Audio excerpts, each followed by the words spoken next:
Assalamualaikum warahmatullahi wabarakatuh. Sebelumnya perkenalkan, nama saya Ramadi Semara dengan NIM 2316030 170. Pada sesi video kali ini saya akan menjelaskan tentang uji perbandingan.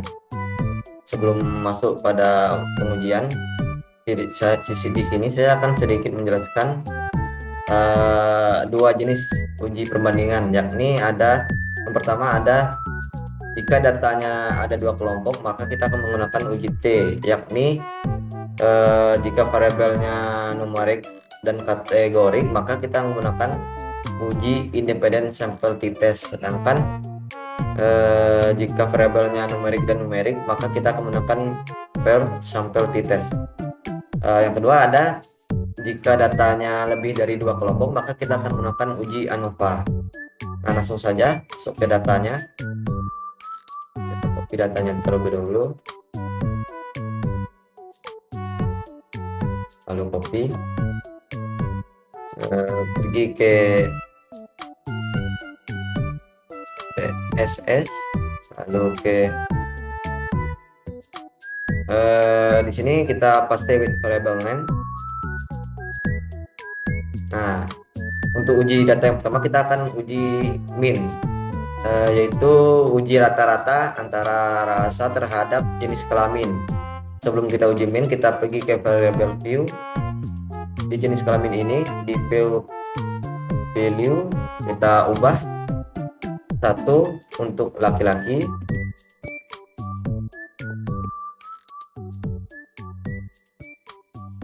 2 untuk perempuan.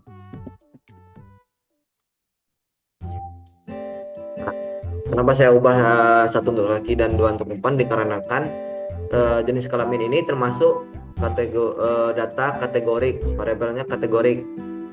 Maka di sini saya ubah menjadi 1 untuk laki dan 2 untuk perempuan. Nah, lalu tekan OK.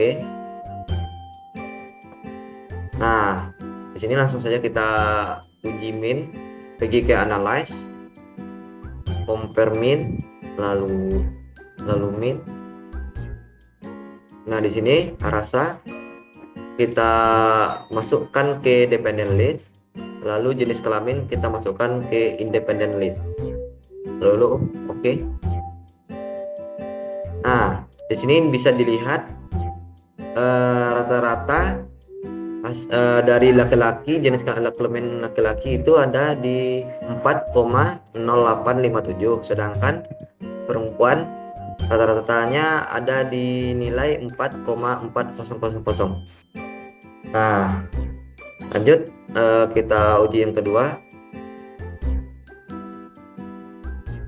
Nah, uji yang kedua ini kan di sini datanya rasa termasuk variabel yang numerik, sedangkan jenis kelamin ini termasuk variabel yang kategorik.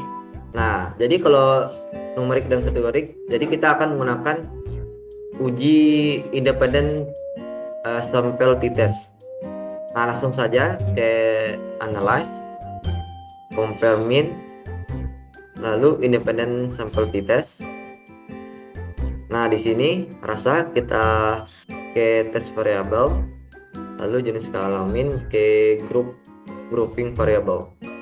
Nah, di define group kita ini 1, lalu ini 2, lalu continue, oke.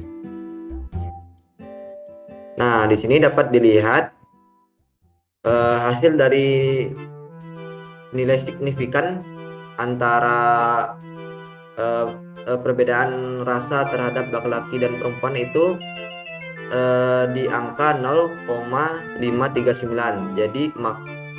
Jadi di atas 0,05. Jika di atas 0,05 maka tidak dapat disimpulkan tidak ada perbedaan antara perbedaan rasa antara laki-laki dan perempuan. Lanjut, kita masuk ke data yang baru. Nah, data yang kedua ini kita pada data uji T berpasangan. Ini kita copy.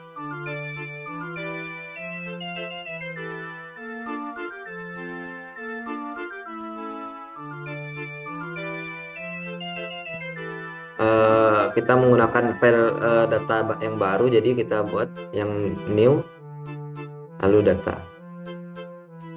Nah di sini masuk lagi paste with variable name. Nah di sini dapat terlihat datanya menggunakan variabel numerik dan numerik. Jadi di sini kita akan menggunakan uji file sampel t-test. Nah langsung saja pergi ke analyze, lalu compare min, lalu per sampel t-test. Nah nilai sebelum belajar ini kita masukkan ke variabel 1, lalu nilai sesudah belajar kita masukkan ke variabel 2, lalu oke.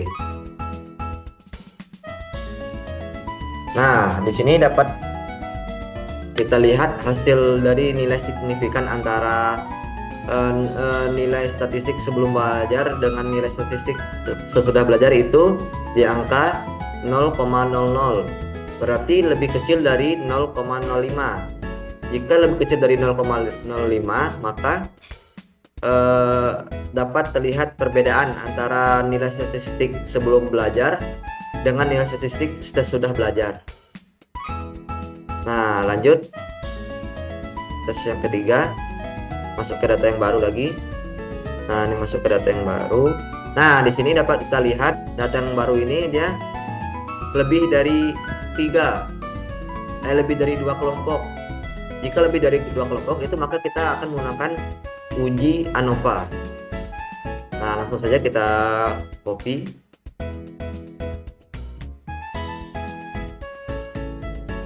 lalu pergi ke SPSS, kita buat data baru lagi, new data. Nah di sini kita paste with variable name.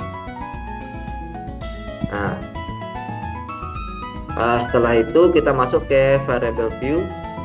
Nah di e-commerce ini di value-nya kita masukkan 1 untuk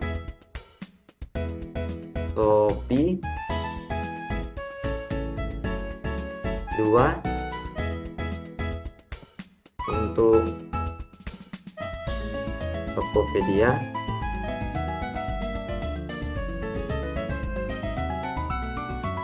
3 untuk Lazada,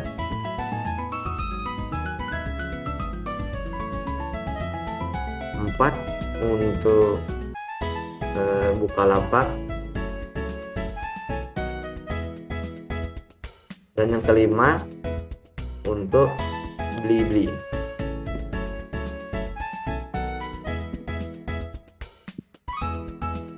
Klik OK. Nah langsung saja kita pergi ke data view.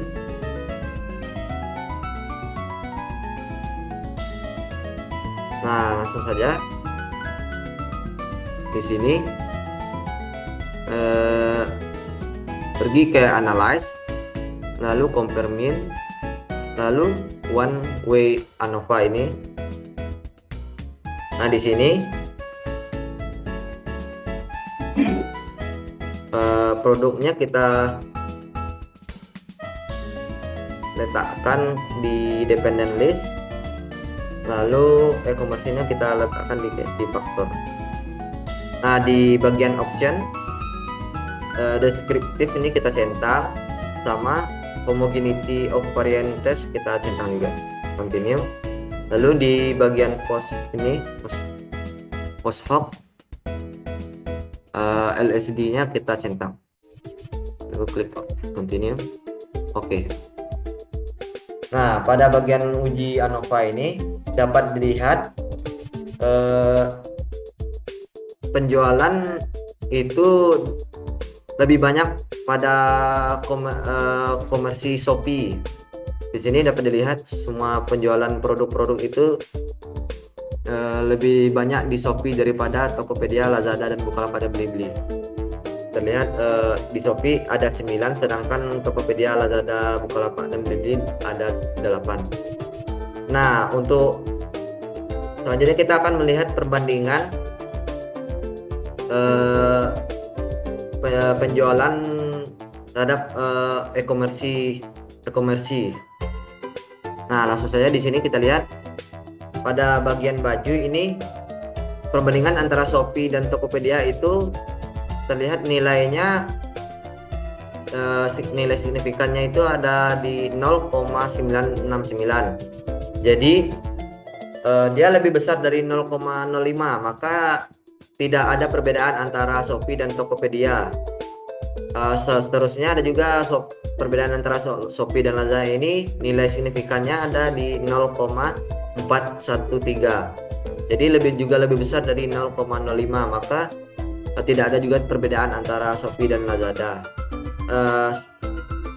Dan seterusnya masih sama. Maka itu saja yang dapat saya sampaikan.